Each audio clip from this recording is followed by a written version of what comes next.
오늘도 하나님께서 우리에게 귀한 한날을 주셨습니다. 정말 이 화창한 햇살이 하나님의 은혜입니다. 그리고 우리가 믿음으로 주님 앞에 나와 예배드릴 수 있는 것이 주님의 은혜입니다. 그리고 오늘을 살 수 있는 건강을 주심도 하나님의 은혜입니다. 오늘 함께 나눌 말씀의 제목은요, 나의 한계를 넘어 믿음의 일상으로입니다. 나의 한계를 넘어 믿음의 일상으로. 믿음은 나의 한계를 넘는 것입니다. 우리와 하나님의 차이가 너무 엄청나요. 그렇지 않습니까? 우리 인생이 고작해야 90, 100, 길어봤죠. 요새는 장수하니까 100인데 하나님의 연수는 영원한 거예요. 우리가 이 땅을 살아가는 것이 고작 100년이지만 이 땅이 끝나는 그 시점에서 우리는 영원한 삶을 시작하는 것입니다. 내가 초소를 예비하러 가노니 너희가 지금은 나와 함께하지 않을 것이지만 나중에는 나와 함께 있으리라 라고 말씀하시는 하나님의 나라가 실제입니다. 그런데 우리는 이 땅에 살아가면서 마치 이 땅이 전부인 것처럼 그렇게 살아갑니다. 우리의 한계죠. 그런데 영원한 하나님의 나라는 실제고 그곳에서 주님과 함께 먹고 주님과 함께 마시며 여행도 하고 운동도 하고, 저는 그것이 실제라고 믿습니다. 처음부터 그랬겠습니까? 계속해서 믿음으로 주님을 바라보고 만나고 경험하면서 하나님의 나라가 실제가 되는 것, 그런 영원한 하나님의 나라, 천국이 있습니다. 당연히 있죠. 그런 표정이신데 있습니다. 그 하나님의 나라를 우리가 이 땅에서부터 경험하는 것이 믿음이라는 것입니다. 그러기 위해서는요, 나의 한계를 넘어서야 합니다. 나의 지각의 한계, 나의 생각의 한계, 경험의 한계를 넘어서는 것이 믿음입니다. 이사야서 55장 8절 9절 말씀 보시겠습니다. 이사야서 55장 8절 9절입니다.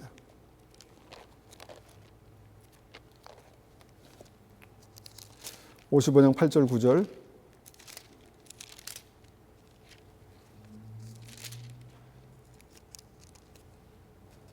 받들어 읽겠습니다. 이는 내 생각이 너의 생각과 다르며 내 길은 너의 길과 다름이라. 여호와의 말씀이니라. 하늘이 땅보다 높음같이 내 길은 너희 길보다 높으며 내 생각은 너희의 생각보다 높음이라. 땅하고 하늘하고, 여러분, 이 하늘 위로 올라가면 어디가 끝이 있을까요? 끝이 없죠. 우리는 땅에서만 사는데. 그래서 하늘이 땅보다 높음같이 너의 생각과 나의 생각은 다르다. 나의 생각은 그렇게 높다. 나의 계획은 그렇게 높다. 주님께서 말씀하십니다. 이게 우리의 한계입니다. 그런데 그 한계를 넘어서서 그 하나님의 영광에 이르는 것이 믿음이라는 것이죠. 로마서 11장 33절 말씀도 보겠습니다. 로마서 11장 33절입니다. 깊도다 하나님의 지혜와 지식의 풍성하며 그의 판단은 측량하지 못할 것이며 그의 길은 찾지 못할 것이로다. 하나님의 지혜, 하나님의 지식, 측량할 수 없는 하나님의 은혜, 측량할 수 없는 하나님의 계획, 이것이 우리의 삶 가운데 있다라는 것입니다. 그래서 우리가 이 한계, 우리의 한계를 넘어서 하나님의 세계로, 하나님의 나라로 들어가는 어떤 그런 것이 믿음이다라는 것입니다. 나의 인생의 80년, 90년, 100년의 한계, 나의 지식, 지성의 한계, 나의 감정의 한계조차 넘어가는 것이 믿음이다라는 것입니다. 저는 군대에 있을 때 제 육체의 한계를 믿음으로 넘어가는 경험을 했습니다. 우리 여기 계신 김 목사님도 군대에 계실 때 육체의 한계, 정신적인 한계, 그걸 넘어가는 그런 훈련을 하셨을 것입니다. 제가 캐나다 대학원에서 공부할 때 저는 저의 지적 한계를 넘어가는 그런 아주 고통스러운 시간들이 있었습니다. 도저히 능력으로 안 되는데, 내 능력으로 안 되는데 하나님 은혜를 주십시오. 그러면서 정말 안 되는 영어로 막 이 공부하느라고 정말 머리가 다 이렇게 하얗게 됐습니다. 목회를 하면서 재정의 한계를 만났고요. 믿음의 한계를 만났고, 그래도 내가 헌신해서 하나님께 영광 돌리면서 믿음으로 살겠다고 했는데 믿음의 한계에 부딪혔다는 것입니다. 그런데 하나님께서 그 모든 한계들을 부딪혀서 넘어가게 하셨다는 것입니다. 이스라엘 백성들을 하나님께서 구원하셨습니다. 이집트에서 구원하셨죠. 그런데 그들이, 하나님께서 인도하시는 그들이 홍해의 막다른 길에 섰습니다. 앞에는 홍해고, 건널 수 없는 바다 홍해고, 뒤에는 애굽의 군대가 있었습니다. 하나님께서 그 상황에, 그 자리에 그들을 세우셨다는 것입니다. 죽이시려고, 무너뜨리시려고 세우셨겠습니까? 아닙니다. 나는 너의 한계를 넘어서 존재하는 하나님이다라는 사실을 가르쳐 주시려고 그렇게 하셨습니다. 그리고 하나님께서 인도하시는 이스라엘 백성들은 홍해를 넘었습니다. 그리고 다른 한계를 만납니다. 먹을 것이 없었고, 마실 것이 없었고, 어디로 가야 할지 갈 바를 알지 못했습니다. 그런데 하나님께서 그들을 길이 없는데 불기둥과 구름 기둥으로 그들의 갈 길을 인도하셨습니다. 그들의 한계들을 넘어서는 그런 훈련을 하신 것이죠. 그리고 믿음의 하이라이트는 무엇입니까? 그들이 하나님께서 약속하신 가나안 땅에 들어가는 그 마지막 순간에 마지막으로 그들의 정서적인, 이해적인, 지식적인, 경험적인 모든 한계를 뛰어넘는 믿음을 테스트하셨다는 것입니다. 여러분, 한계를 넘는 것들이 엄청난 것 같습니다. 어려운 것 같습니다. 그런데 믿음이 있으면 넘을 수 있었습니다. 갈렙과 여호수아처럼. 그런데 믿음이 없으면 결코 넘어가지 못했습니다. 넘어가지 않았습니다. 그런데 우리도 그럴 것입니다. 여러분, 믿음이 쉬운 것 같죠? 예수님이 내 죄를 위해서 십자가에 돌아가셨다. 그 구절을 아는 것은 쉽습니다. 그런데 그것을 실제로 경험하는 것은 놀라운 은혜입니다. 하나님의 능력입니다. 나의 모든 지적, 감성적, 경험적 한계를 뛰어넘는 것이다 라는 것입니다. 그래서 우리가 이런 몇 가지 한계들을 한번 생각해 보려고 합니다. 첫 번째, 우리가 넘어서야 되는 한계는 나의 이성의 한계를 넘을 때 우리의 믿음은 진짜 믿음이 됩니다. 하나님께서 베드로를 사랑하셨습니다. 그리고 제자로 부르셨습니다. 그리고 그에게 예수님, 구원자 예수님을 알게 하셨습니다. 베드로는 고백합니다. 주는 그리스도시요 살아계신 하나님의 아들입니다. 예수님을 보면서 그는 하나님을 보았습니다. 메시아를 보았습니다. 이것을 하나님께서 계시하셨다 말씀하십니다. 주님께서 기뻐하셔서 그에게 내 교회를 세우겠다, 그 믿음의 교회를 세우겠다 말씀하셨습니다. 그리고 나서 베드로가 무엇을 들었습니까? 십자가 복음을 들었습니다. 여러분, 우리가 이 십자가 복음에 대해서 계속해서 나눕니다.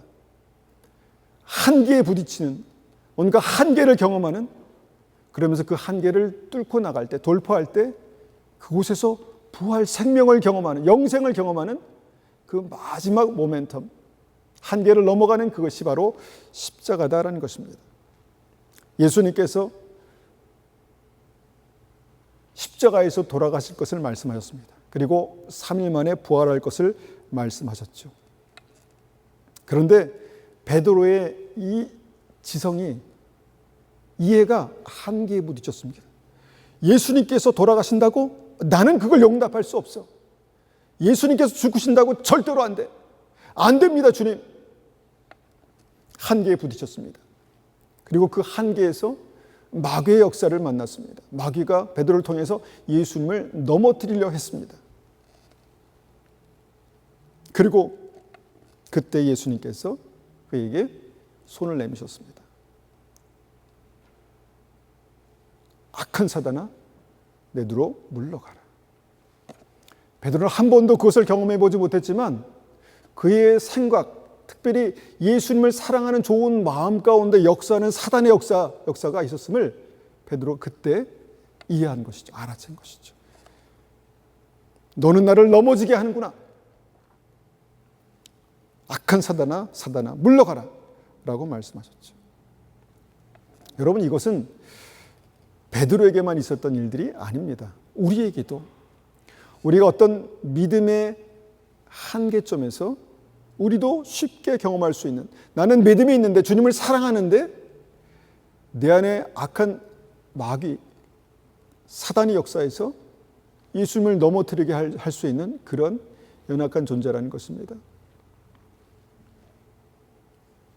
베드로가 십자가 복음 앞에서 이런 이성의 한계, 이해의 한계를 만났습니다. 그런데 어떻게 그 한계를 극복했습니까?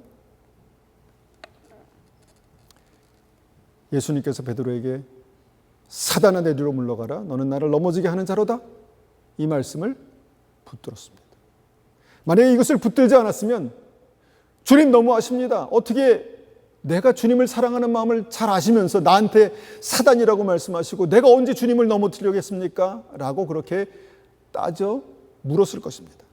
그렇지 않으면 아마 삐져서 그때부터는 주님과 관계가 소원해졌겠죠. 그런데 베드로가 그 말씀을 붙들었습니다. 아, 그렇구나. 내가 좋은 마음을 품었지만 지금 이 순간에 내가 사단의 역사에 붙들려서 주님을 넘어뜨리려고 했구나라는 것들을 인정했습니다. 그리고 나서 상황 종료됐습니다. 그리고 나서 어떻게 됐습니까? 베드로가 계속해서 생명이신 주님을 따라갈 수 있었다라는 것입니다. 반면에 우리가 잘 알고 있는 70인의 제자들이 있었습니다. 그들에게 주님께서 십자가 복음을 설명하셨죠. 내 살을 먹고 내 피를 마시지 아니하면 너에게 영생이 없다. 여러분, 이 말씀을 이해하십니까? 우리는 많은 말씀을 통해서 이 말씀을 알고 있습니다. 그럼에도 불구하고 이 말씀은 어렵습니다. 내 살을 먹고 내 피를 마시고 내가 식인종인가? 내가 흡혈귀인가? 그런데 주님께서는 이 살을 먹고 피를 마시는 믿음이 없으면 너희 안에 영생이 없다. 이 믿음에 대해서 정면 도전하셨습니다. 70인의 제자들은 이 주님의 진리의 말씀을 듣고 그들의 이성이 마비됐습니다. 그들의 믿음이 요동쳤습니다. 그들이 짧게 고백합니다. 이 말씀이 어렵다. 무슨 뜻이냐면 도저히 나는 이 말씀을 믿음으로 받아들일 수 없다. 예수님은 뭔가 잘못된 분이다. 내가 주님을 따라 제자가 됐지만, 제자가 돼서 주님을 따르고 있지만 나는 더 이상 이분과 이제 못하겠다 라고 그렇게 생각했다는 것이죠. 그리고 그 이후부터 이들은 주님을 떠났습니다. 그리고 다시 주님을 따르지 않았다, 그렇게 성경은 기록합니다. 무엇입니까? 진리의 말씀을 들었을 때 그들이 한계를 만났다는 것입니다. 우리는 성경을 읽으면서 이거 도저히 이해가 안 가, 있을 수 없는 일이야, 그런 생각들을 많이 하게 됩니다. 물론 우리의 수준에서는, 우리의 지성으로는 말씀을 이해할 수 없습니다. 어떻게 하나님의 계획, 하나님의 역사를 우리가 다 이해하겠습니까? 그런데 그럴 순간에 이 70인의 자들은 그 한계를 믿음으로 넘어가지 않았습니다. 못했습니다. 스스로 예수님 반대편으로 사망의 음침한 골짜기로 그렇게 더 깊게 걸어 들어갔습니다. 여러분, 예수님을 믿고 따르는 것이 무엇입니까?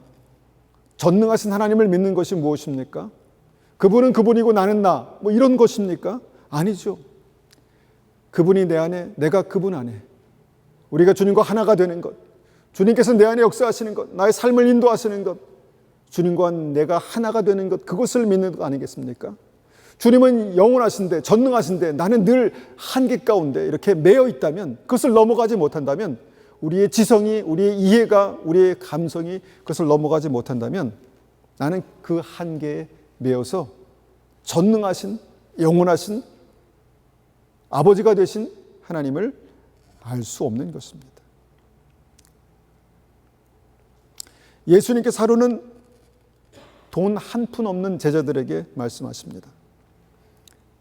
주님께서 설교하시고 가르치시자 수많은 사람들이 모였습니다. 남자만 5,000명, 여자와 어린이까지 합하면 2만 명이 넘는 그런 많은 사람들이 모였습니다. 그때 주님께서 말씀하십니다. 너희가 이들에게 먹을 것을 주어라. 말도 안 되는 말씀이죠.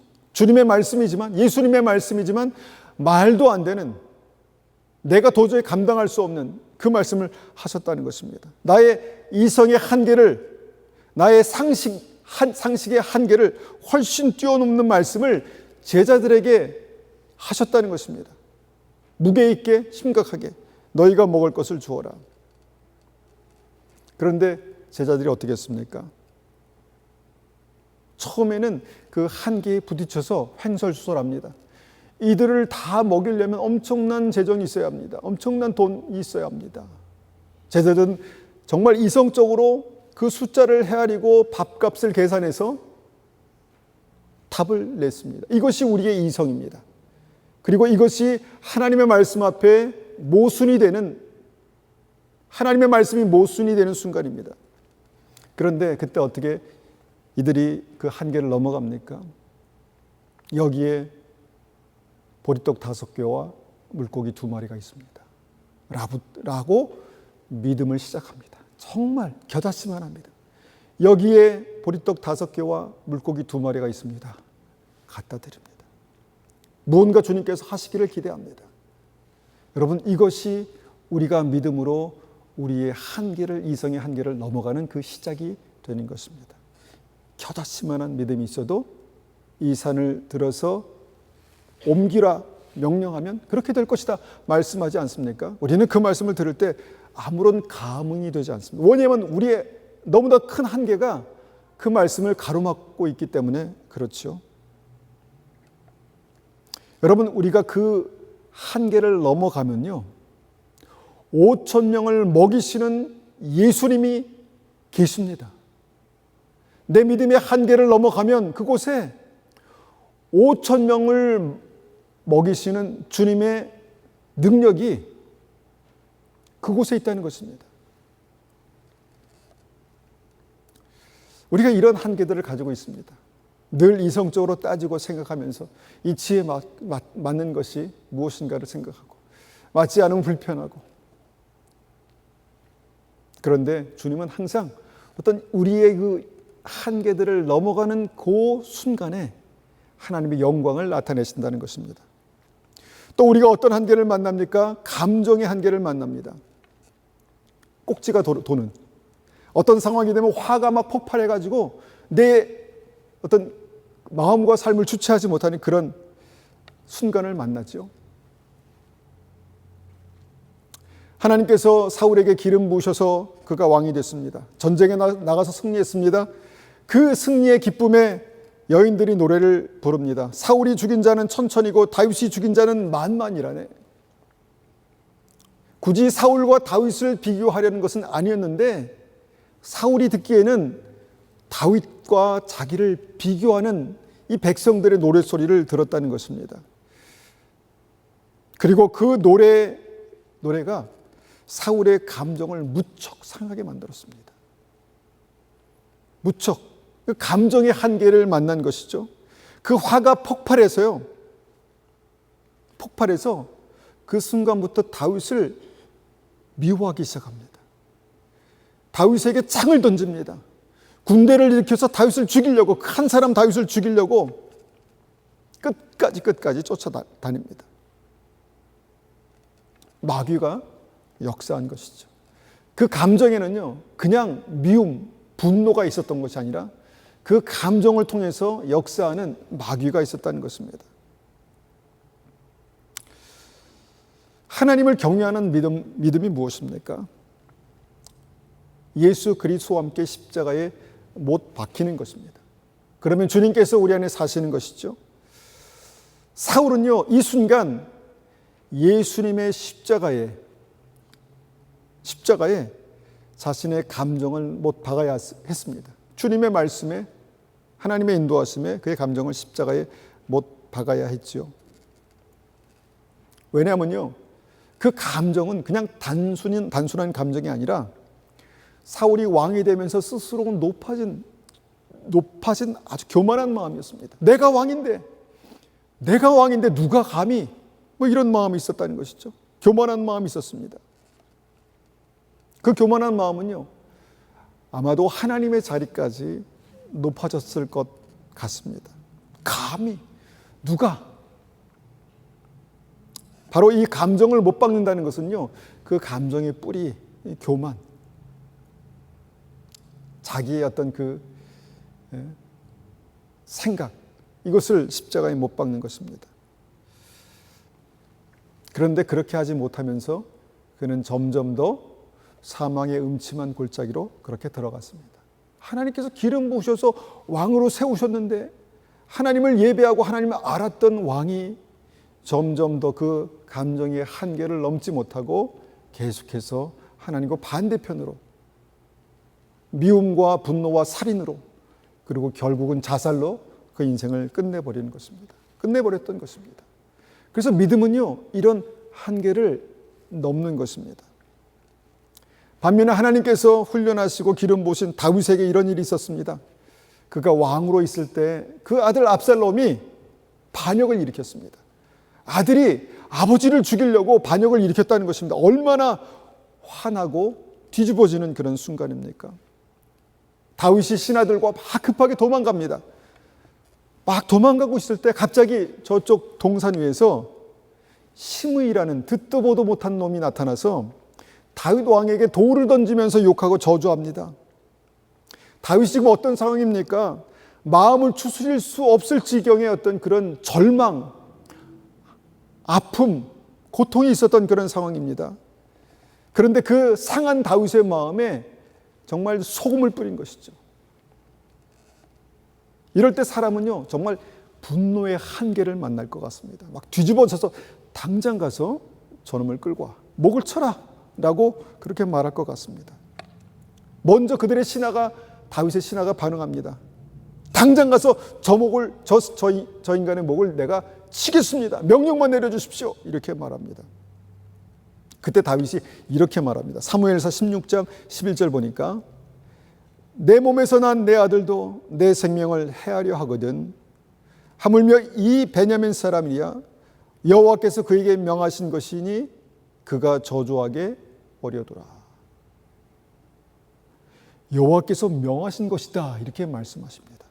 그 저주조차도, 그 아픈 그 말조차도 하나님께서 허락하신 것이다, 이렇게 말하고 있다는 것입니다. 그냥 저주하게 내버려 두라라고 말하면서 그 저주를 자기도 듣고 신하도 들으면서 고스란히 그것을 받아들입니다. 그 뭡니까? 한계를 믿음으로 넘어가는 것입니다. 받아들이는 것입니다. 받아들여서 그것을 오히려 믿음으로 넘어갔다는 것입니다. 여호와께서 명하신 것이니 그냥 놔둬라. 그리고 다음 12절에 이렇게 고백합니다. 혹시 여호와께서 나의 원통함을 감찰하시리니. 하나님, 너무 마음이 아픕니다. 너무 원통합니다. 이런 마음이 있었습니다.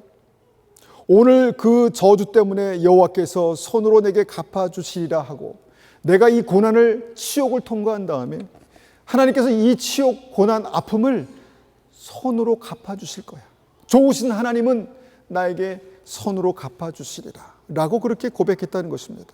믿음으로 그 감정, 아픔, 상처의 한계를 넘어갔다는 것입니다.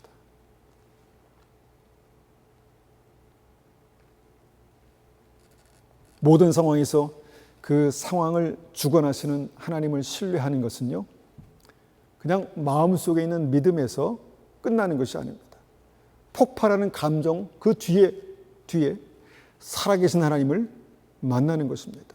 도저히 내가 이해할 수 없는 그 상황에서 그것을 넘어서 살아계신 하나님을 만나는 것입니다.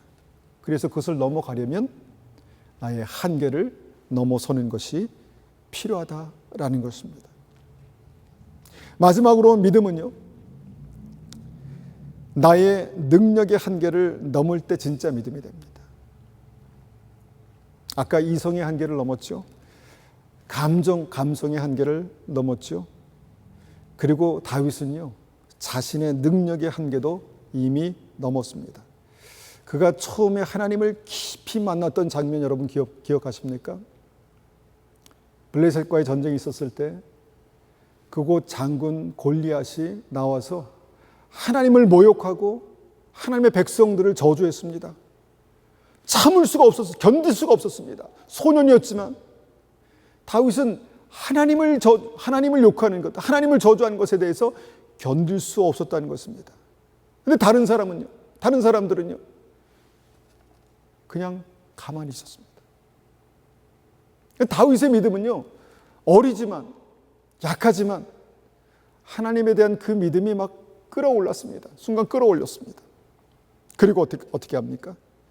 만군의 여호와의 이름으로 하나님을 저주하는 내게 나아가노라라고 돌을 들고 달려갑니다. 자기가 가진 물맷돌을 들고 달려가죠. 골리앗은요, 기록을 보니까 약 292cm, 한 3m 정도 되는 아주 거구였습니다.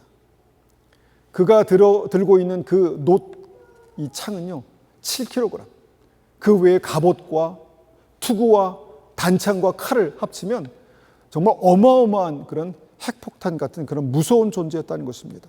다윗은 안 무서웠겠습니까? 다윗은 안 무서웠겠습니까? 그런데 순간 하나님에 대한 그런 열정, 하나님에 대한 사랑, 그것 때문에 견딜 수가 없었다는 것입니다. 그래서 튀어나갔습니다.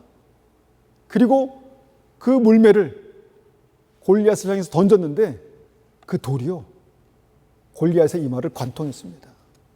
뚫었습니다. 여러분, 이것이 그냥 우리는 주일학교 때 들었던 그냥 구약의 이야기 정도로 생각하지만요, 믿음은요, 어느 순간 믿음은요, 정말 이렇게 우리의 능력의 한계를 뛰어넘어서 한 발을 내딛는 것입니다. 그럴 때 주님께서, 전능하신 하나님께서 우리의 손을 붙들어 주시고 그 전쟁을 내 손에 붙이십니다. 이기게 하신다는 것입니다. 사무엘상 17장 45절에 너는 칼과 창과 단창으로 내게 나오거니와 나는 만군의 여호와의 이름 곧 내가 모욕하는 이스라엘 군대 하나님의 이름으로 내게 나아가노라. 우리에게는 만군의 여호와의 이름이 없습니까? 전능하신 하나님의 이름이 없습니까? 근데 왜 우리는 전능하신 하나님을 만나지 못하는 것입니까? 우리가 능력의 한계에 부딪히면 여기까지야. 참아. 됐어. 거기에 안주하기 때문에, 넘어가지 않기 때문에, 돌이 있으면 뭐합니까? 내가 던질 수 있는 것, 이거 아무 소용없어. 저 칼을 봐. 저 창을 봐. 갑옷을 봐. 방패를 봐. 나는 도저히 안 돼. 라고 머물기 때문에 우리는 우리 수준에서의 하나님을 우리가 경험하고 끝나는 것입니다. 근데 믿음은요, 전능하신 하나님을 만나고 그분의 능력을 경험하는 것이 믿음이다라는 것입니다. 다윗은 그 순간에 아주 중요한 진리를 배웠습니다. 그렇지, 내가 하나님을 사랑하는 열정으로 내가 가지고 있는 것을 통해서 내 능력의 한계를 넘어가면 하나님께서 함께 하셔. 그 믿음으로 다윗은 전쟁에 나갈 때마다 승리했습니다. 다윗이 뭐라고? 다윗이 골리앗입니까? 엄청난 힘과 능력이 있습니까? 그런데 자기의 능력을 하나님께 던졌습니다. 그리고 그때 하나님께서 다윗의 손을 붙드셨습니다. 그리고 전쟁 때마다 승리하게 하셨다는 것이죠. 여러분, 하나님이 전능하심을 믿으십니까? 능력의 하나님을 믿으십니까? 그러면 믿음을 주실 때 과감하게 한 걸음 주님의 능력으로 들어가십시오. 넘어가십시오. 우리는 또한 신약에서 아주 황당한 스토리를 만납니다. 제자들이 배를 타고, 조각배를 타고 밤바다를 지나가고 있었습니다. 그런데 저 멀리서 바다 위를 걸어오는 한 분이 계셨습니다. 그분이 예수님이셨죠. 흥분됐습니다. 놀랍습니다. 베드로가 자기가 무슨 말을 하는지도 모르는 사이에 이렇게 말합니다. 주님이시여든 정말 주님이시여든 나를 오라 하소서. 베드로가 이게 무슨 말입니까? 어떻게 해요? 어떻게 오라고? 그런데 주님께서 오라 말씀하십니다. 주님께서 오라고 말씀하시니까 베드로가 진짜로 바다 위를 걸어서 갔다는 것입니다. 이것도 우리의 이성으로, 우리의 경험으로는 있을 수 없는 일입니다. 있을 수 없는 일입니다. 우리는 그것을 기적이라고 말합니다. 그런데 주님께서 오라 하셔서 순종해서 갔더니 베드로가 바다 위를 걷는 역사가 있었다는 것입니다. 그가 다른 세계를 경험했습니다. 믿음의 세계를 경험했습니다. 하나님의 전능하심을 경험했다는 것입니다. 여러분, 믿음은 그것입니다. 믿음은 그것입니다. 근데 아무도, 그 배에 있던 다른 아무도 주님이시여든 나를 오라 하소서라는 말조차, 생각조차 하지 않았습니다. 왜입니까? 그들의 믿음은 그냥 그들의 경험에 갇혀 있었다는 것입니다. 여러분, 믿음으로 우리의 능력의 한계를 넘어서 주님께로 가시기 바랍니다. 아무 때나 가나요? 아닙니다. 주님께서 말씀하실 때, 주님께서 확신을 주실 때, 컨펌을 주실 때 오라 하면 가는 것입니다. 여러분, 우리의 한계점에서 믿음으로 하나님을 붙들 때 우리는 하나님의 능력이, 하나님의 영광이 나의 일상이 되는 하나님의 나라를 살아갈 수 있습니다. 한 번이라도 나에게 그런 경험이 있다면 우리의 삶은, 우리의 인생은 완전히 달라질 것입니다. 하나님은 전능하셔. 하나님은 살아계셔. 나의 삶을 붙들고 계셔. 라는 그런 믿음을 우리가 가지고 살아갈 수 있을 것입니다. 그러기 위해서는요, 우리가 실수가 아니라, 문제가 있어서가 아니라 하나님께서 우리를 홍해 앞에도 세우시고 아무 먹을 것이 없는 광야에도 세우시고 우리를 가나안 땅 앞에 요단강 거기에 세우실 때가 있습니다. 우리를 골리앗 앞에 세우시고 우리를 그 바다 위에서 정말 우리에게 걸어오시는 예수님을 만나게 하실 때가 있다는 것입니다. 여러분, 그때가 어떤 때일까요? 위기일까요? 기회일까요? 우리는 위기라고 생각합니다. 대부분의 사람들은 위기라고 생각합니다. 그런데 여러분, 생각을 믿음으로 바꿔보십시오. 기회입니다. 내가 말로만 그렇게 고백했던 전능하신 하나님, 살아계신 하나님, 역사하시는 하나님을 만날 수 있는 기회라는 것입니다. 그런데 어떻게 그 위기를 기회로 바꿀 수 있습니까? 십자가입니다. 십자가. 십자가에서 내 지성이 예수 그리스도의 말씀과 함께 못 박히는 것입니다. 내 감정이, 폭발하는 감정이 주님의 말씀과 함께 십자가에 못 박히는 것입니다. 내 보잘것없는 능력이 십자가 위에 예수 그리스도와 함께 못 박히는 것입니다. 그러면 주님께서 우리를 통해서 주님의 영광을 나타내시고 우리를 통해서 전능하신 하나님께서 아무것도 아닌 다윗을 통해 하나님의 영광을 나타내시고 저를 보니 내 마음에 합한 자로다 말씀하시는 그 은혜로 우리의 삶을 인도하실 것을 믿습니다. 그래서 우리가 살아있는 동안 그 하나님을 만나고 동행하고 그 하나님께 영광 돌려드리는 그런 온전한 믿음이 되기를 원합니다. 이 시간 한번 이 말씀을 가지고 기도하겠습니다. 하나님, 우리가 살아가다 보면 정말 많은 한계들을 만납니다. 내 마음이 뒤집어지고 이성적으로 내가 도저히 이해할 수 없고 내 능력의 한계치를 만날 때 주님, 그때 주님의 십자가 앞에 무릎 꿇게 하여 주시옵소서. 그래서 하나님, 나의 한계가 여기까지인데 하나님 이제부터는 주님께서 하십시오.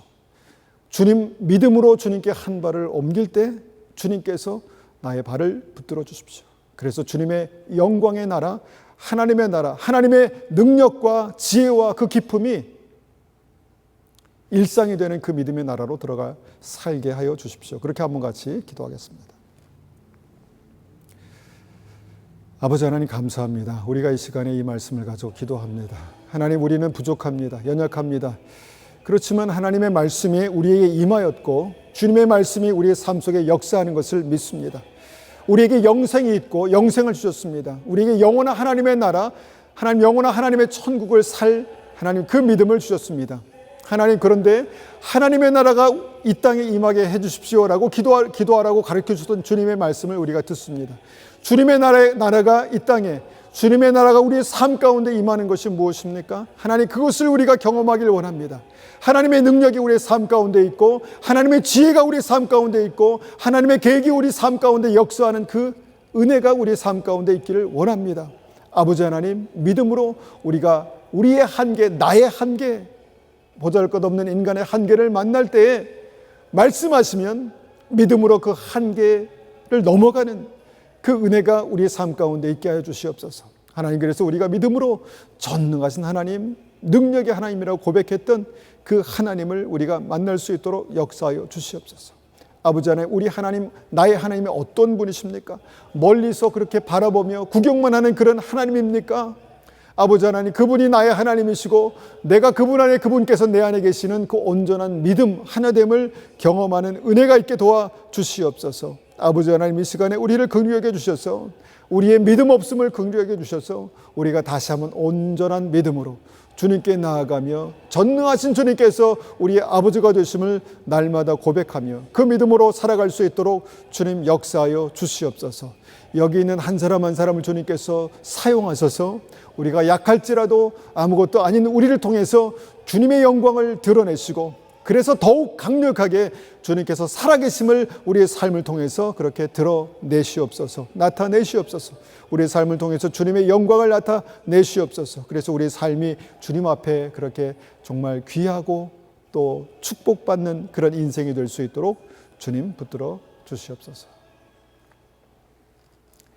거룩하신 주님 감사합니다. 이 시간에 우리가 믿음은 나의 한계를 넘어 하나님이 전능하신 하나님께서 역사하시는 그 믿음의 일상으로 들어가는 것이다 라는 말씀을 들었습니다. 하나님 우리에게 그런 믿음의 도전이 있을 때에 하나님 그것이 위기가 아니라 기회라는 것을 다시 한번 생각하며 하나님의 나라로 들어가는 주님의 영광의 나라에서 주님과 함께 동행하고 동역하는 그런 믿음이 될 수 있도록 주님 붙들어 주시옵소서. 지금은 우리 주 예수 그리스도의 은혜와 하나님 아버지의 극진하신 사랑하심과 성령님의 충만하심과 인도하심이 오늘도 믿음으로 나의 한계를 넘어서 주님의 영광 가운데 살기 원하는 우리 성도님들 머리 위에 가정 위에 교회 위에 지금부터 영원토록 함께 하시기를 축원하옵나이다. 아멘.